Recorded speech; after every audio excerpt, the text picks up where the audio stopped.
ഒരു കൊക്ക് മൂപ്പര് അങ്ങനെ വഴി തെറ്റി വന്നതാണോ എന്ന് എനിക്ക് സംശയമുണ്ട്.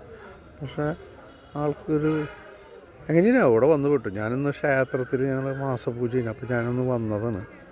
അപ്പോൾ അവനൊന്ന് സൈലൻ്റായിട്ട് ഭയങ്കര ശ്രദ്ധയിലുള്ള സാധനമായി കൊക്കെന്ന് പറയുന്നത്. എളുപ്പമല്ല, ഭയങ്കര ചെറിയ ചെറിയ ചലനങ്ങളടക്കം ആൾ വാച്ച് ചെയ്യും. ചുറ്റും തിരിഞ്ഞ് കാക്ക കൊക്ക് എന്നൊക്കെ പറഞ്ഞു കഴിഞ്ഞാൽ അങ്ങനെ പേടിയാണ് അവർക്ക്. അവരെന്തെങ്കിലും ചെയ്യാനാണെന്ന് വിചാരിച്ചിട്ടൊക്കെ ആയിരിക്കും പാവങ്ങൾ. മൂപ്പരെ ഞാനിങ്ങനെ പതുക്കെ പതുക്കെ ഫോളോ ചെയ്യണം കേട്ടോ. സ്പീഡിൽ നടന്നു ഞാൻ പറന്നു പോകും, പേടിയാണ് അവന്.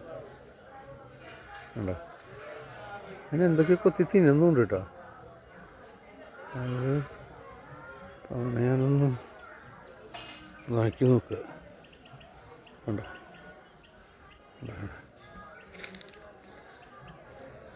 അങ്ങോട്ട് പോയി, അങ്ങോട്ട് പോവാ.